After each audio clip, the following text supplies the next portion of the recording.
Greetings, friends. The passage that I'm about to read was written by Maurice in the psychological commentaries on the teaching of Gurdjieff and Ouspensky. I read this once before, about a year ago. It was when I got the commentaries out of my collection of books, one of my many totes with my many books, and returned to these books for the first time in many, many years. It was kind of emotional to come upon this, honestly. And recently I decided to take it upon myself to read one of Nicole's commentaries every morning, to contemplate it throughout the day, write down my thoughts at night, and then share them on this channel the next day. Well, we have now come to the passage that rekindled my love of this series and my love of what the fourth way has to offer in the quest to understand and master oneself, this thing we call being a spiritual seeker. All right, so here we go. This is dated April 27th, 1941, written in the Knapp, Birdlip, Gloucestershire. Dear Bush, as we were speaking at the meeting here in Birdlip on Saturday, April 25th, on a subject that is important, I would like to write to you a little about it. It concerns the way in which people take this work, and how and in what spirit they work on themselves. I will begin with myself. I was brought up in regards to religious ideas with the sense that only the conviction of sin was important. Everything was sin, briefly speaking. In consequence, religion was a very gloomy business, and personally I loathed it. Morality was only sexual morality, virtue was only continence, and so on, and, in general, sin in the feeling of being a sinner was the main idea of religion.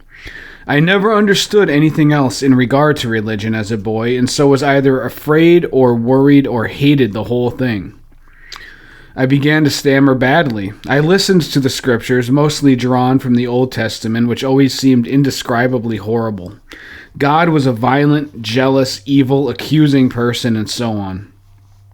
And when I heard the New Testament, I could not understand what the parables meant, and no one seemed to know or care what they meant. But once, in the Greek New Testament class on Sundays taken by the headmaster, I dared to ask, in spite of my stammering, what some parable meant. The answer was so confused that I actually experienced my first moment of consciousness. That is, I suddenly realized that no one knew anything. This is a definite experience and was my first experience of self-remembering. The second being the sudden realization that no one knew what I was thinking. And from that moment I began to think for myself, or rather knew that I could. As you know, all moments of real self-remembering stand out forever in one's inner life, and one's real life is not outer events, but inner states. I remember so clearly this classroom, the high windows constructed so that we could not see out of them, the desks, the platform on which the headmaster sat, his scholarly thin face, his nervous habits of twitching his mouth and jerking his hands, and suddenly this inner revelation of knowing that he knew nothing. Nothing. That is, about anything that really mattered. This was my first inner liberation from the power of external life. From that time, I knew for certain, and that means always by an inner individual authentic perception, which is the only source of real knowledge, that all my loathing of religion as it was taught to me was right. And although one always goes to sleep after a moment of real self-remembering, and often for years, yet such moments of consciousness stand always in higher parts of centers and remain in a wait, as it were, the further moments of realizing more consciously what life actually is. That is to say, they are never lost and, although forgotten in one way, stand in the background of oneself always and come forward at critical moments to guard you. Now, I wish to speak to you about how you can work on yourselves and in what spirit you take the work. You cannot easily work from the ordinary religious ideas and moods. You recall the saying about new wine in old bottles? This work, this system of teaching, these ideas we are studying are the most beautiful things you can possibly imagine. And they are new to us. No, they are far more lovely and beautiful than anything you can imagine. They accuse you only of being asleep.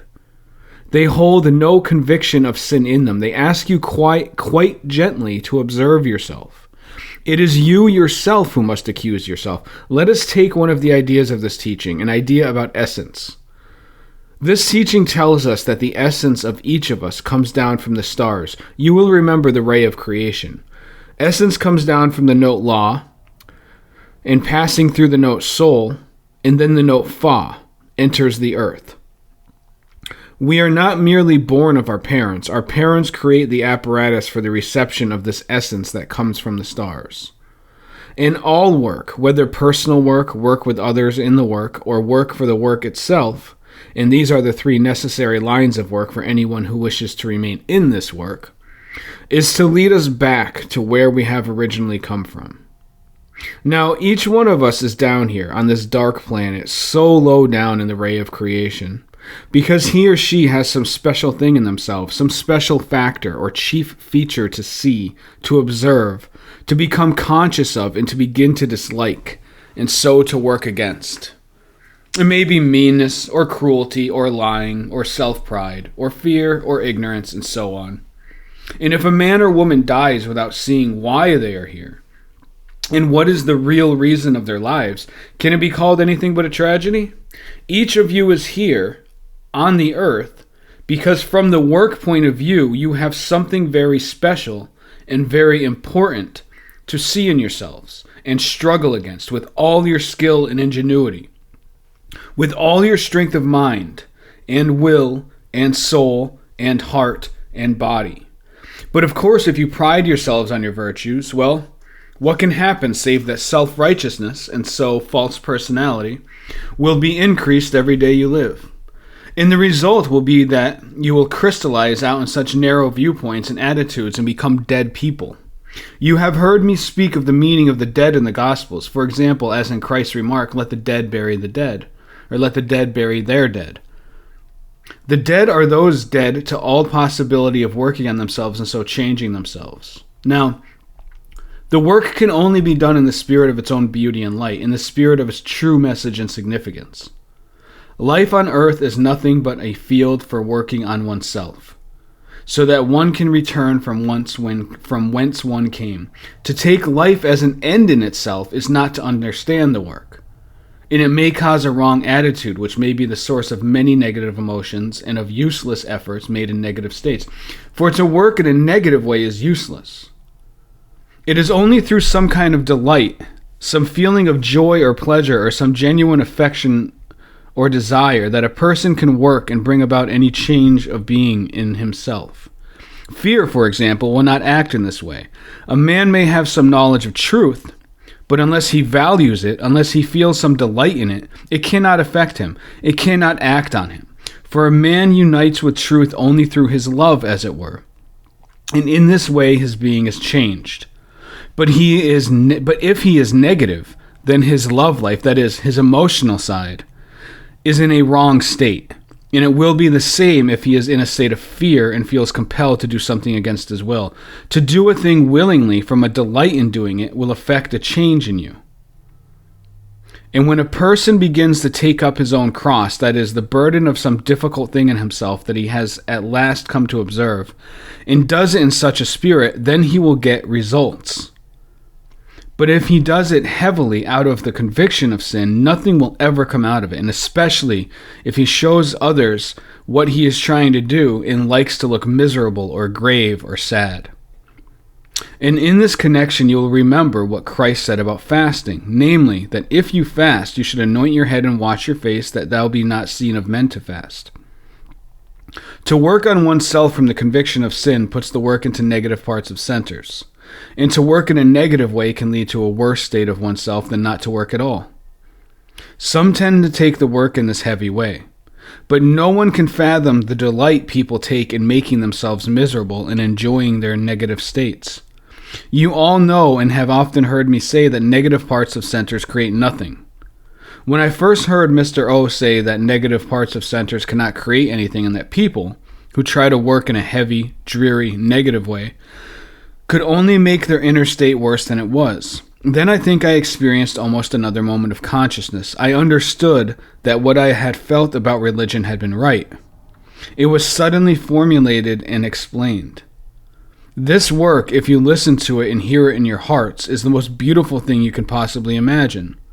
It speaks not of sin, but of being asleep, just as the Gospels do not really speak of sin, but only of missing the mark. The Greek word means that. Can we hear the work? There is an old book I have, composed by a man in the work of his time. It depicts a man lying fast asleep flat on the earth and a ladder stretching to heaven, and angels on it blowing trumpets almost in the man's ear. Yet he hears nothing. He is asleep in life. Perhaps he is a millionaire or some other very important person, or simply a harassed clerk, or a worried mother, and so on. This work is beautiful when you see why it exists and what it means. It is about liberation. It is as beautiful as if, locked for years in a prison, you see a stranger entering who offers you a key. But you may refuse it because you have acquired prison habits and have forgotten your origin, which is from the stars. How then will you ever be able to remember yourself with only prison thoughts and interests, and hand back your whole life, and not twisted and soiled by negative emotion in every form of identifying? It will then be only natural for you to refuse the key that will unlock all the doors of the prison, one by one, because you prefer to remain in prison. That is, as you are in yourself. Nay, even more, you may be indignant and seek to kill the stranger and fight for your prison life, and even sacrifice your life in order to remain in prison. Yours, Maurice Nicole. That moves me every time I read it, and I have read it multiple times. I like it because it's so real. A lot of things that other people tell me inspire them spiritually, which is fine for them, but I find them to be trite and kind of fluffy, and they just don't resonate with me. That passage resonates with me every single time that I read it. So hopefully it resonates with somebody out there who stumbles upon this. Peace out, my friends. Good luck on your own quest.